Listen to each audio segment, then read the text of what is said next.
All right.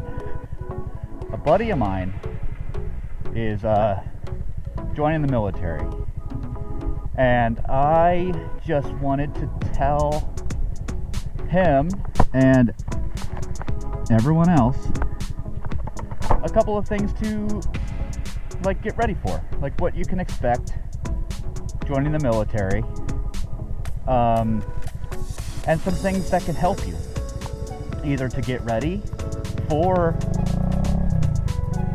joining,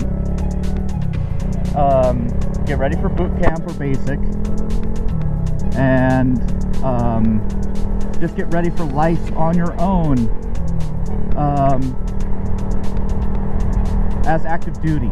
Now, this won't pertain to, I guess it'll pertain to active or to reserve guard guys, but at the same time, you're a weekend guy, okay? And I don't mean any offense by that, but you're not the same. It's not the same. So if you're going active duty, listen up. Read your prac book. Okay, you're gonna have a prac recruit typically when you're in line for chow, when you're in line for medical, dental, because you're all gonna be pushed through a line of corpsmen or medics giving you shots, or you're going to be in line for chow or whatever. One of you is going to be standing out there and yelling off, we call them prac, and that's going to be like practical, I don't know, it's just knowledge. You're going to be given a book by your recruiter, hopefully, or by MEPS, and that's going to have all of your information in it. It's going to be your rank structure, enlisted, officer.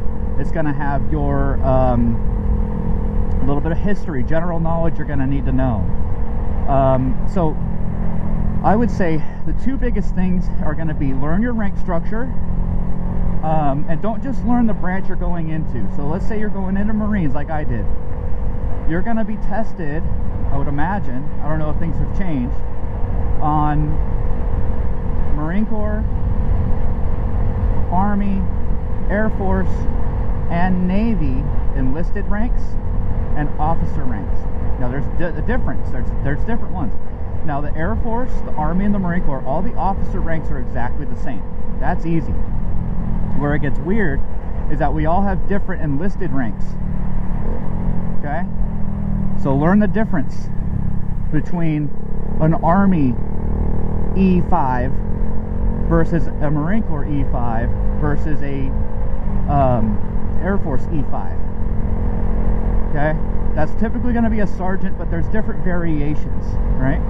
So like, for example, Marine Corps, we have staff sergeant, gunnery sergeant, master sergeant, master gunnery sergeant, sergeant major, where the Army will have sergeant, staff sergeant, sergeant first class, all that other shit.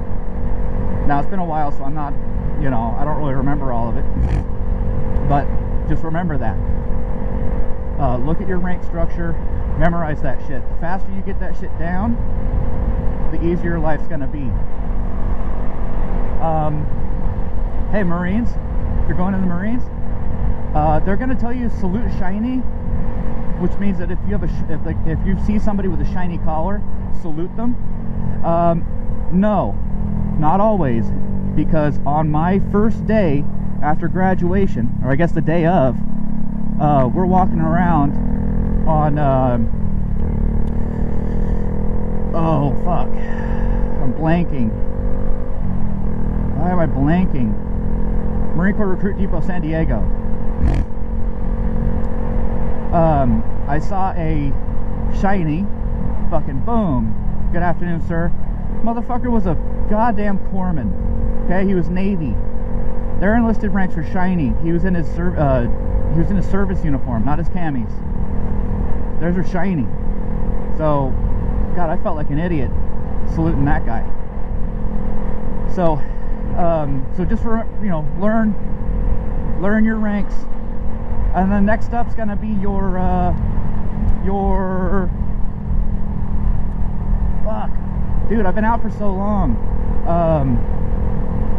Fuck, what are they called? I'm gonna have to fucking edit this. Your Your 7, was it 7 general?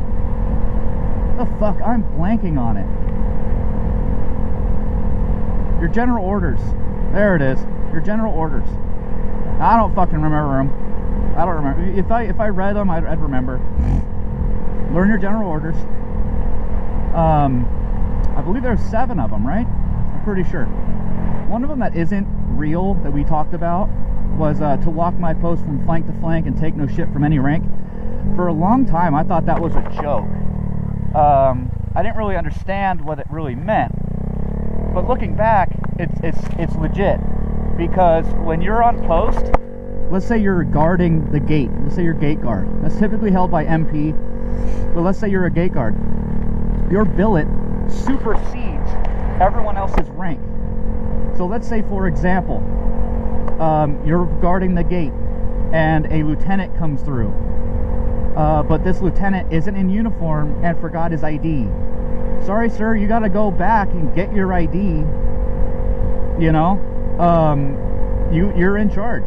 You know, of course, you're gonna be tactical or tactful and not be like, sorry, bitch, get the fuck out of here. You're gonna say, hey, sir, you know, rules are rules. I need you to go turn around and go get your ID, and then I'll let you through, right? So, billet supersedes rank, but enough about that. So when you get in, you're gonna be alone, dude. A lot of us, when we first got into the fleet, we had money for the very first time ever. You're gonna get about $600 to $800 every paycheck starting out. Not a lot, but your food is covered. Your billeting is covered. You don't have to worry about where you're gonna sleep. You don't have to worry about where you're gonna eat. You're gonna go to the chow hall, right? You're gonna go to the barracks. That's where you live. It's fucking easy. You're gonna get shit on. It's gonna happen. That's okay. You gotta pay your dues. You know, you gotta go through the ringer before you get any sort of respect. Just because you put the uniform on doesn't mean you're anything. You ain't shit. Okay? To your civilian friends, sure, but to the higher ups, you know, to your fucking senior lance corporals, senior fucking E2s, E3s, you ain't shit, bro. You know? Learn to fit in, and I don't mean like with friends or whatever. I mean learn to embrace the military culture. Don't fight against it. You know, there's rules in place. It's been like that for hundreds of years. Follow the rules, follow the regulations. You know, you might get made fun of for being a super boot, right? Which just means that you're gung-ho. That's okay, dude. That's all right. That's okay. Let them make fun of you. No big deal. Fuck them. You know, don't let the shitbags pull you down. You'll be all right. Don't let them lead you astray. Try your best not to get into alcohol and tobacco. Try your damnedest, because everybody smokes, everybody dips, everybody drinks. If you're underage, don't do it. Fight the urge. Okay? Fight against the peer pressure. It's insane how many people get in trouble for drinking. I gotten in trouble 3 times in the military, all alcohol related. Every single time. I was a hardcore alcoholic, and I wish my command kind of failed me. I mean, ultimately everything was my fault, but I didn't get the help that I needed, right? We just got back from Afghanistan. Okay, I saw like the worst of humanity, and I fell into the trap of alcoholism.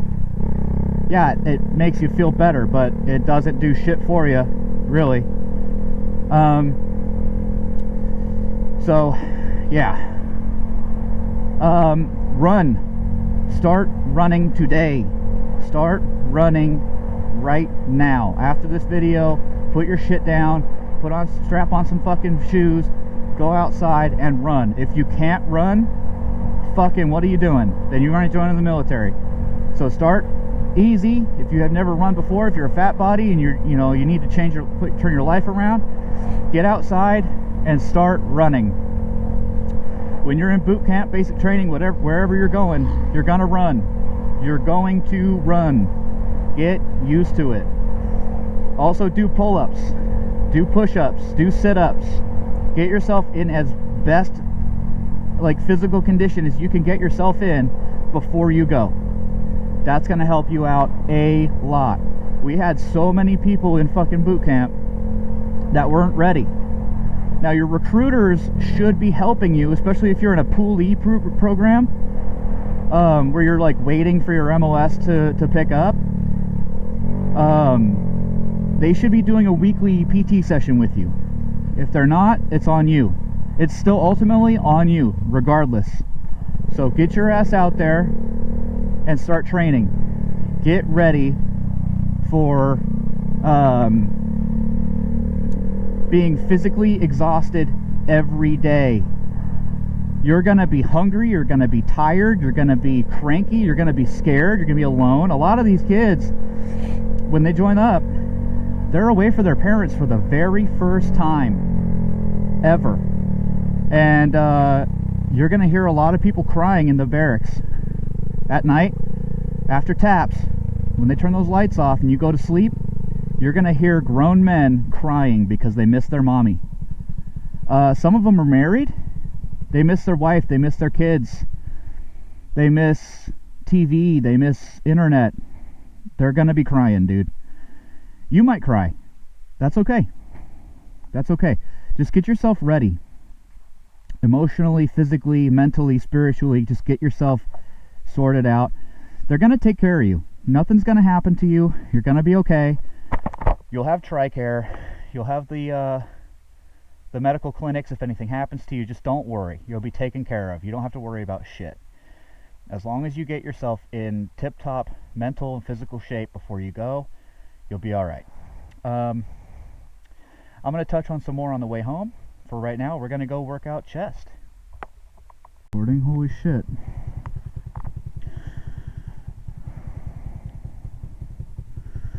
Can't rightly tell right now. Hold on. Yeah, okay, we're recording.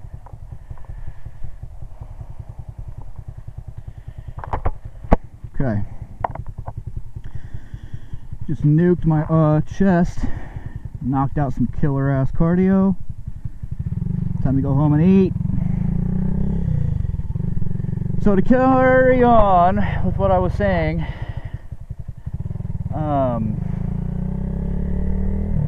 fucking damn. Okay, we talked about like some of the stuff you can do to get ready for military life. You know, when you get to boot camp, you're gonna be with a bunch of other youngsters your age. Depending on where you go, you might have some prior service. For example, Coast Guard or Marine Corps. You might have some prior Army. Coast Guard, you're gonna probably have some prior Marines. Marines don't go to anyone else's boot camp other than the or basic, however you want to call it, except for the Coast Guard. I know that from experience. Now, you've graduated boot camp or basic training. Congratulations. What's next? Well, after boot camp or basic training, everyone else, you're going to go straight to MOS school. Okay? Marine Corps, you're not. After basic training, boot camp, you're going to have 10 days leave. Okay? You've accumulated those 10 days of leave in boot camp. You're there for 3 months. You get 3 days per month of accumulated leave. So you're gonna, but they're gonna front you one. Okay? They're gonna give you one extra day. So you're gonna get those 10 days. On the 10th day, you're going to be reporting in to, or I guess it is just 9, huh? Because that 10th day, you're back. You're going to be reporting in to School of Infantry. Okay, if you're an infantryman, then you're going to go straight up through infantry school. If you are anything other than infantry, remember, Marines only, you're going to MCT, Marine Combat Training. Okay, you're not going to be infantry, but every Marine is trained to be infantry as their primary job. Okay, your secondary job, that's what's going to be considered your primary MOS. So if shit hits the fan, let's say you're a mail clerk. Shit hits the fan, you're no longer a mail clerk, you're going to be a rifleman. Okay, every Marine is a rifleman first and foremost.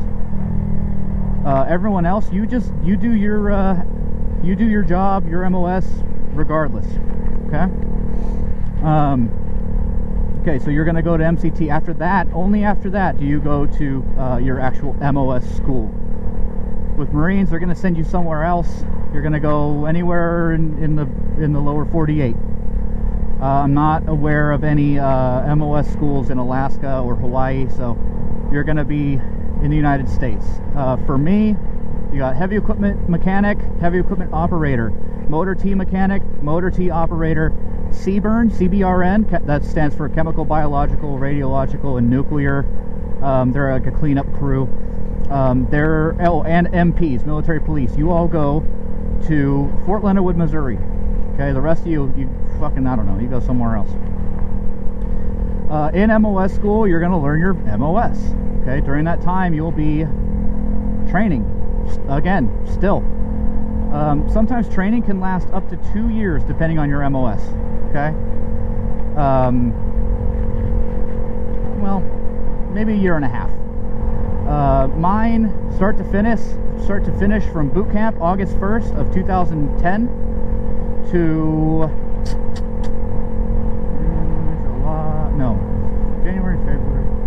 February. So August, September, October, November, January, February. So I had 6 months from the time I entered the Marine Corps to when I actually entered the fleet. So what's after that? Well, then you made it. You're there. You did it. Okay, you made it to the fleet. So long as you didn't get in trouble. Now all you have to do is keep your nose clean. You're officially a big boy or big girl. They're gonna treat you as such. Now, Marines, you're gonna be treated like a freaking retard your whole life. So just get used to that. But everyone else, I mean, yeah, you made it. You're there. All you got to do is your job. Report in at whatever time. Go to chow, clock out, or you don't even clock in. You're salaried, so you're paid regardless. I'm gonna go around this guy. So things to watch out for. You're gonna want to buy a car. Okay. Do not buy a car off of base, like right off base. Don't do it. Okay, your credit score is not good enough yet, for the most part, the vast majority, and they're gonna hit you with a fucking 35% APR or some dumb shit annual percentage rating. Okay, that's gonna be like how much you're paying in interest for your vehicle. Okay, if you can, take the money you saved up during boot camp or basic training, wait a little longer. Okay, this is another reason why you shouldn't jump into the alcohol game. Alcohol is expensive.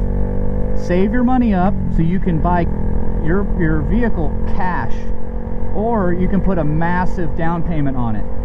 One great thing to do is check out Craigslist, or every military installation is going to have a Facebook group. Okay, you're going to be able to join that Facebook group, get on there.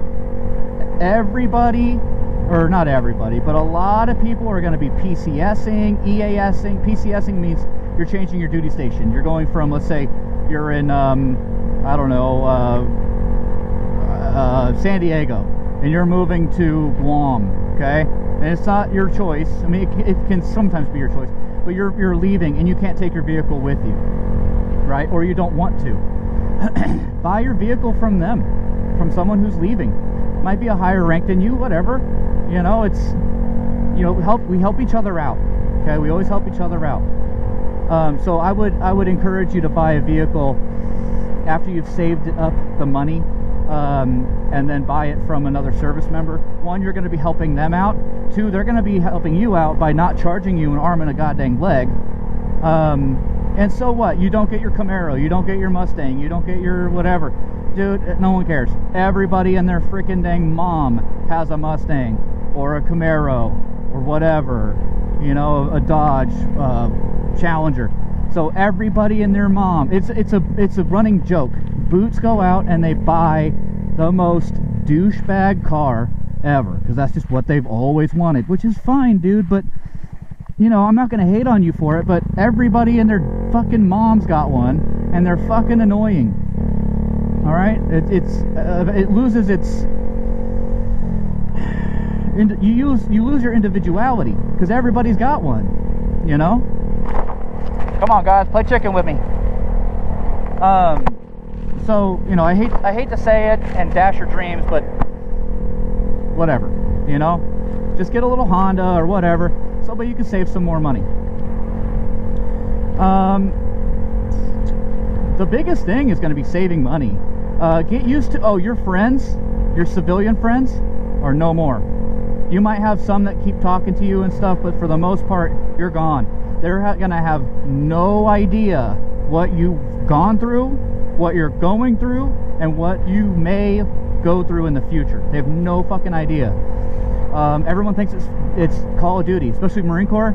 Everyone thinks it's Call of Duty. Oh, what's your sidearm? How many grenades do you get? It's not like that. It's not like that at all. It's not like that at all. You know, loadouts don't really exist. You're issued what you're issued. Everybody's the exact same. Everyone has the exact same issue. The only time you're going to have a different issue is if you're going to be infantry. Then you'll have your rifleman, your saw gunner, your squad leader, whatever. You know, everyone has different stuff, but everyone's trained on everything else. Okay. Just because you're a rifleman doesn't mean you don't know how a saw works, or an M249 or an M240. You know, you're going to know how all of it works. So don't trip. They're going to train you. But yeah, you know, I encourage, especially right now in this world, recommending people join the military is kind of hit and miss. The military is a far cry from what it used to be. Even when I was in 2010, 2014, it was way different than it was in the 90s, way different than it was in the 80s. The only things that are similar are courtesies and customs, and even then, those are starting to change, you know. So if you're one of these people that's gonna like raise some hell because someone misgendered you, don't join, please. Please just don't join, because the military is not a social experiment. That's not the place for social experiments. Okay, if you can't figure out who you are, how can you figure out, like, you know, the trials and tribulations you'll put through if you have to go to war? You know what I mean? Like, you're already mentally handicapped because you don't know who you are, and you're basically going to kill people. Okay, you're going to get people killed. So please, I would recommend you don't. You know, maybe join the Coast Guard, but not an active standing military. Okay, as mean as that might sound, that's just reality, dude. Because war is crazy. War is hard. It's the most fun I ever had in my damn life. I went to Afghanistan. I'd go back in a heartbeat. I'd go back and do it all over again, twice, maybe more. If I could just live my life just pumping, I'd do that. But alas, I'm not. My body's fucked. Whatever. So if you're thinking about joining up with the military, or you are joining the military, you're waiting on your training to pick up or whatever, or if you're already in and you just need someone to tell you kind of something, I don't know, then this is the video for you, man. If you are joining, good luck. I wish you well. Remember what I've told you. That's not all, but that's all I can really think of at the moment. It's an entirely new world with its own issues that you won't have in the civilian world. You're going to be taken care of. You're going to have money. Don't worry about it. They wouldn't let you in if you have massive debt. So yeah. Anyway, if you have any questions, hit me up in the comments and I'll do my best to answer. With that, I'll talk to you guys in the next one.